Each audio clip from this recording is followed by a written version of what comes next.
안녕하세요. 메디컬 포커스 나다현입니다. 나이가 들수록 피부가 처지고 또 허벅지 굵기가 줄어들고 자주 넘어진다는 분들 많으시죠? 이게 바로 우리 몸에 있는 근육량이 점점 줄어들어서 생기는 건데요. 메디컬 포커스 오늘 이 시간은 내 몸에 있는 근육을 제대로 지키는 방법 알아보겠습니다.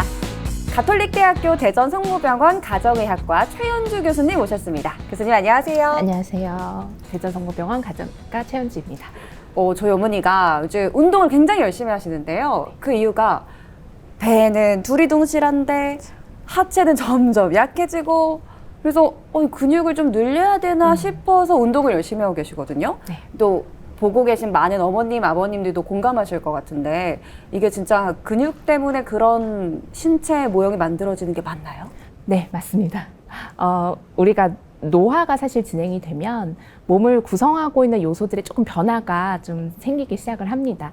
대표적으로 이제 근육의 양이 감소를 하기 시작을 하는데 근육의 양과 세기는 30대 초반에 약간 고점을 찍고 그 다음부터 서서히 감소하는 이제 하향길을 걷게 됩니다. 그러면서 동시에 우리가 내장 지방이라고 하죠. 복부 쪽으로 지방이 또 축적되는 게 또 증가를 하기 시작을 하기 때문에 결과적으로 이제 팔다리는 얇고 배는 볼록 튀어나온 약간 올챙이 체형처럼 바뀌는 현상이 발생할 수 있습니다. 근데 이걸 근감소증이라고 하나의 질환으로 그 명칭을 하더라고요. 네. 근감소증 정확히 어떤 건가요? 근감소증은 노화에 의해서 발생하는 근육량 그리고 근육의 기능이 감소되는 상태를 얘기를 하고 낙상이나 뭐 골절 그리고 더 나아가서는 사망과 같은 이제 나쁜 결과들과의 연관성이 좀 보고되고 있어서 임상적으로 중요하다고 볼 수 있겠습니다. 단순히 노화에 의해서만 근감소증이 발생하는 건가요? 아니면 또 다른 원인이 있을까요?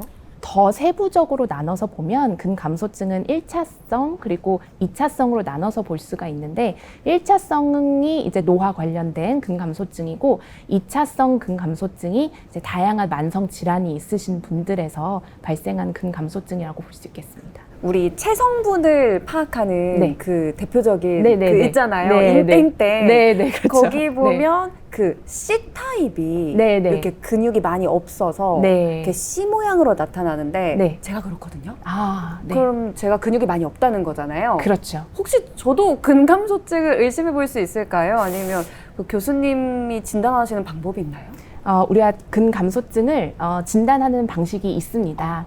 일단은 근육의 힘, 그러니까 강도, 그리고 근육의 기능, 그 다음에 근육의 양, 이렇게 세 가지를 측정을 하게 되는데 근육의 힘 같은 경우는 보통은 우리가 악력 검사, 핸드 그립 스트렝스라고 해서 악력 검사로 확인을 하게 되고 기능은 뭐 의자에서 앉았다 일어났다 이렇게 5번을 시켰을 때 그 속도, 그러니까 걸리는 시간, 그리고 뭐 6m를 걸어갔다가 오게 해서 거기 걸리는 시간, 이런 시간이 너무 연장되어 있으면 또 근감소증을 좀 진단을 내릴 수가 있고 마지막으로 우리가 근육의 양을 측정할 때는 이중 에너지 X선 흡수법이라고 하는 우리가 원래는 골밀도를 측정하는 방식인데 그걸 통해서도 측정할 수가 있고 아까 말씀하신 인땡땡 같은 방식을 통해서도 근육의 양을 측정을 해서 좀 감소되어 있을 때 그럴 때 우리가 근감소증을 진단할 수 있습니다.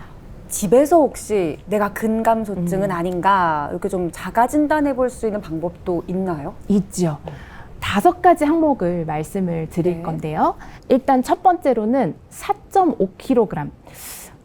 우리가 500cc 물통을 한 9개에서 10개 정도 든다고 했을 때 그 정도 무게를 내가 얼마나 잘 들고 나를 수가 있는지 그게 첫 번째. 두 번째는 내가 의자에서 침대 또는 침대에서 의자로 얼마나 쉽게 이동을 할 수가 있는지.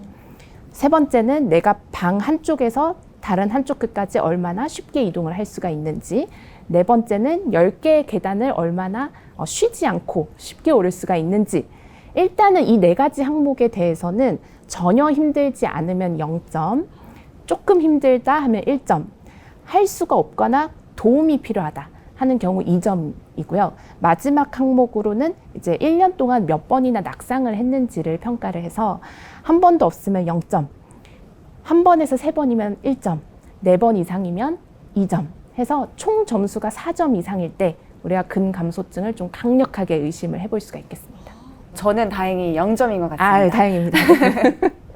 그러면 혹시 네. 그 집에서 좀 가볍게 나의 근육을 지킬 수 있는 운동 같은 거 혹은 사무실에서 그냥 앉아서 할 수 있는 그런 운동도 좀 추천해 주실 수 있을까요? 우리가 가볍게 해볼 수 있는 운동으로는 이제 의자에 앉아서 하는 운동을 네. 해볼 수가 있습니다. 따라해 보겠습니다. 아, 네. 따라해 주시면 모두가 다 따라하시면 좋을 것 같습니다.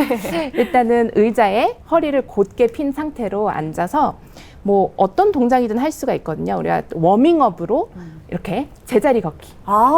벌써 쉬운데요? 아, 네. 너무 쉽죠?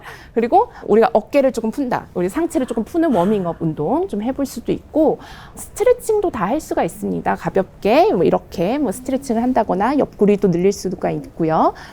더 나아가서는 상체 운동도 할 수가 있습니다. 상체 운동이요? 네, 우리가 상체 근력 운동, 뭐 가벼운 뭐 한 1kg 정도짜리의 덤벨이나 아니면 덤벨이 없으신 분들은 물을 가득 채운 500cc 물통 네. 이런 거를 들고 우리 많이들 하시잖아요. 이두 운동 또 다 하실 수가 있고 뭐 이렇게 해머컬도 하실 수가 네. 있고 혹시 네. 삼두도 삼두 가능하죠.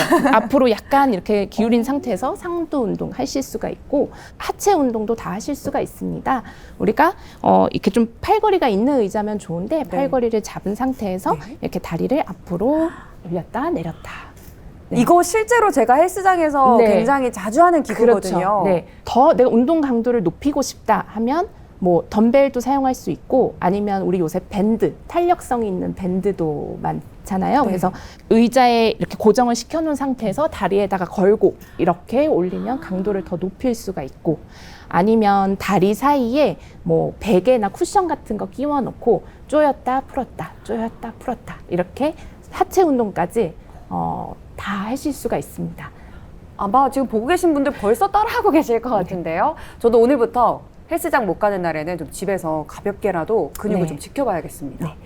근데 일반적인 운동을 하실 수 있는 분이라면 사실 조금 더 강도를 높여서 하시면 제일 좋기 때문에 하실 수 있으면 나에게 맞는 강도 높은 운동을 하시고 정 못 하실 때 또는 사무실에서 가만히 앉아 계셔야 될 때 그때 정도 해주시면 참 좋을 것 같습니다. 꼭 기억하겠습니다. 오늘 메디컬 포커스 시간은 이 내 몸에 줄어드는 근육을 꽉 붙을 수 있는 방법에 대해 자세히 알아봤는데요. 저 오늘 너무 유익했던 것 같아요. 저 운동 다행입니다. 꼭 기억하겠습니다.